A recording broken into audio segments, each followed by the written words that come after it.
బుట్టబొమ్మ అనే సాంగ్ కి కొరియోగ్రఫీ చేసి అందరినీ మంత్రముగ్ధుల్ని చేసిన మాస్టర్ బాగోతాలు వేరే ఉన్నాయా?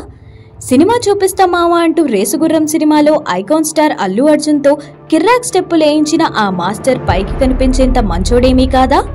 రౌడీ బేబీ అంటూ ధనుష్ సాయి పల్లవీలతో రాక్ పర్ఫార్మెన్స్ చేయించిన డాన్సర్ అరాచకాలు ఇన్నాళ్ళు చీకట్లోనే మగ్గాయా అంటే అవుననే సమాధానమే వినిపిస్తోంది ప్రస్తుత పరిస్థితులను గమనిస్తుంటే. కొరియోగ్రఫర్ జానీ మాస్టర్ తప్పు చేశాడని మీరు అనుకుంటున్నారా? ఏ అవును, బి కాదు, సి ఏమీ తెలీదు. మీ ఆన్సర్ ను కామెంట్ బాక్స్ లో కామెంట్ చేయండి. కింది స్థాయి నుంచి కష్టపడి పైకొచ్చిన ఓ వ్యక్తికి ప్రస్తుతం గడ్డు రోజులు నడుస్తున్నట్టున్నాయి. టాలెంట్ ఉన్న వ్యక్తిత్వం ముందు ఏది పనికిరాదని కొందరు అనుకుంటున్నారు. ఓ సాధారణ వ్యక్తిగా డాన్స్ షోలో పార్టిసిపేట్ చేసి గెలుపొందిన ఆయన ఆ తర్వాత వెనక్కి తిరిగి చూడలేదు. ఎన్నో షోలు, స్టేజీ పర్ఫార్మెన్స్లు, సినిమాల్లో కొరియోగ్రఫీ చేస్తూ పలు అవార్డులు సొంతం చేసుకుని ఇండియాలోనే one of the best choreographer గా పేరు తెచ్చుకున్న వ్యక్తి జానీ మాస్టర్. అయితే ప్రస్తుతం జానీ మాస్టర్ పరిస్థితి ఏం బాలేదు. నలుగురికి మంచి చెప్పే స్థాయిలో ఉండాల్సిన తాను ఓ ప్రాబ్లంలో ఇరుక్కున్నట్లు తెలుస్తోంది. ఈ నేపథ్యంలో ఇటు తెలుగు సినిమా ఇండస్ట్రీతో పాటు మూవీ లవర్స్, సామాన్య ప్రజలు కూడా ఈ విషయంపై జోరుగా చర్చించుకుంటున్నారు. ఈ క్రమంలోనే జానీ మాస్టర్ గురించి ఆరా తీస్తున్నారు.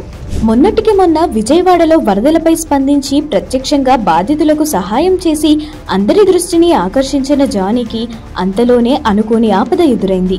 కక్కలేక మింగలేక ఎటూ పోలేని పరిస్థితిలో ప్రస్తుతం తానున్నట్లు తెలుస్తోంది.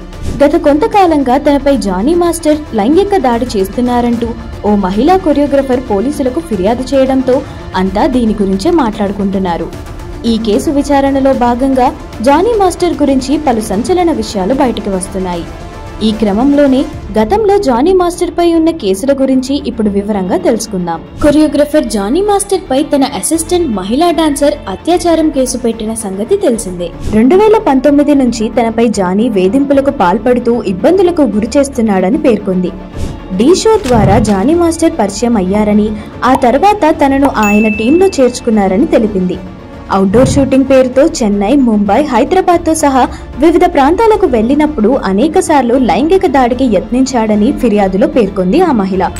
అతనితో పాటుగా ఆయన భార్య కూడా వేధింపులకు గురి చేసినట్లు పోలీసులకు చెప్పింది. ఈ కేసు ప్రస్తుతం విచారణలో ఉంది. ఇలా ఉంటే జానీ మాస్టర్ కంపోజ్ చేసే స్టెప్పుల కన్నా ఆయన క్రిమినల్ హిస్టరీ పెద్దగానే ఉందని పోలీసులు సంచలన విషయాలను బయటపెట్టారు.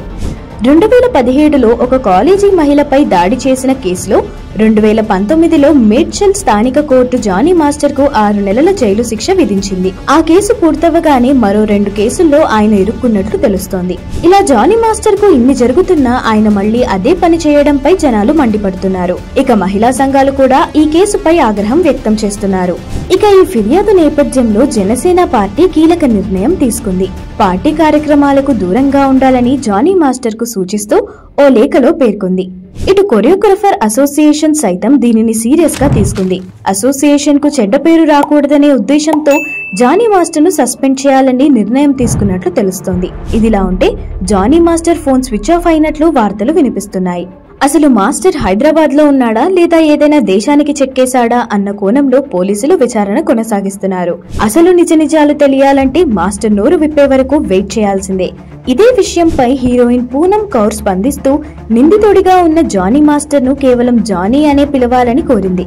మాస్టర్ అనే పదానికి రెస్పెక్ట్ ఇవ్వాలంటూ సోషల్ మీడియాలో పోస్ట్ చేయడం విశేషం.